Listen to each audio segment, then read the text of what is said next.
বলছিস কি বলছিস? কি নেবে মামা? Good morning. কে উঠেছে?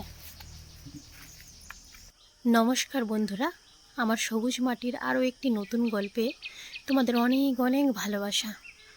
সকালের এই ভিউ আর ওয়েদার দুটো মিলিয়ে দেখো কি চমৎকার, মন ছুঁয়ে যাবার মতো। কি এই মুহূর্তে যেন দেখতে মনে হচ্ছে প্রকৃতি এত মনোরম, এত স্নিগ্ধ, কিন্তু একটু বেলা হলেই একদম পুরোটাই চেঞ্জ হয়ে যায়। ঠিক তার উল্টোটাই, খটখটে রোদ, ভীষণ গরমে আইঢাই শরীর। আমার ছাদের ওপর থেকে ভিউটা ঠিক এই রকম।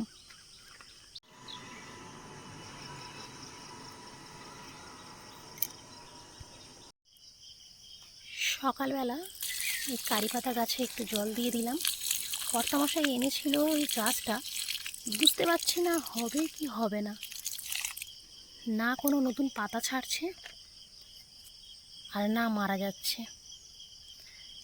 তাই একটু যত্ন করি, যদি গাছটা হয় ঘর হয়ে গেলে ছাদে লাগিয়ে দেব। আর এখানে আছে ছোট্ট বট গাছ, আর এটা আসত গাছ। এই দুটোকে বনসাই বানাবে, জানি না কিভাবে বানাবে, আমি কোনোদিন দেখিনি। কর্তামশাই এনে রেখেছে। এই দুটোকে একসাথে জুড়ে বনসাই মানে ছোটো গাছ করে ছাদেই রেখে দেবে, বট আর আসত। তো চলো, গাছে জল দেওয়া হয়ে গিয়েছে, তেমন কোনো গাছ নেই, এবারে বাদবাকি কাজে ফিরে আসা যাক। কাল জামা কাপড় মেলতে মেলতে একটু বেলা হয়ে গিয়েছিল, তাই অনেক জামা কাপড় শুকায়নি।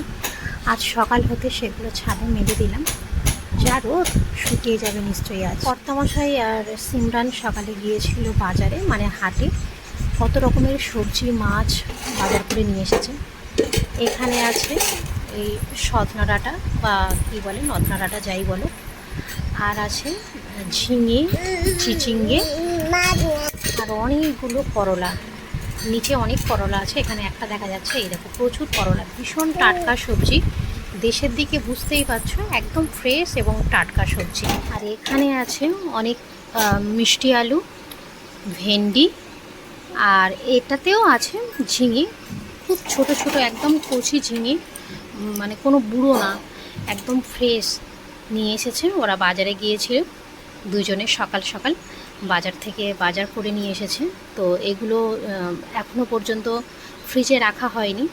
এগুলো যদি এই গরমে বাইরে রেখে দেওয়া হয় তাহলে আর এই টাটকা ভাব থাকবে না, শুকিয়ে দড়ি হয়ে যাবে। পরবর্তী সময় ভিডিও দেখেই মন শান্ত করতে হবে, খেতে আর পারবো না।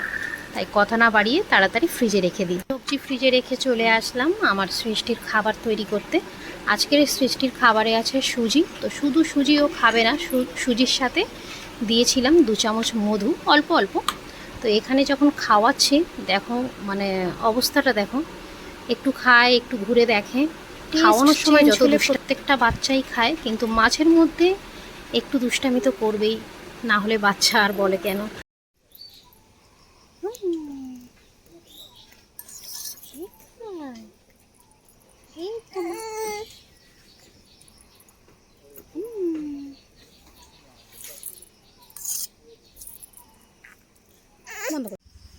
যেহেতু ঘরে কাজ হচ্ছে, জলের প্রয়োজন, ছাদে জল তুলতে হচ্ছে, তাই সিমির বাবা ভীষণ কাজে ব্যস্ত। পাইপটা ছিল একটু কাটা, পাইপটাকে সারার ব্যবস্থা করছে, অন্য একটা পাইপের টুকরো কেটে সেটাকে জোড়ানোর ব্যবস্থা করছে। দেখা যাক কি হয়।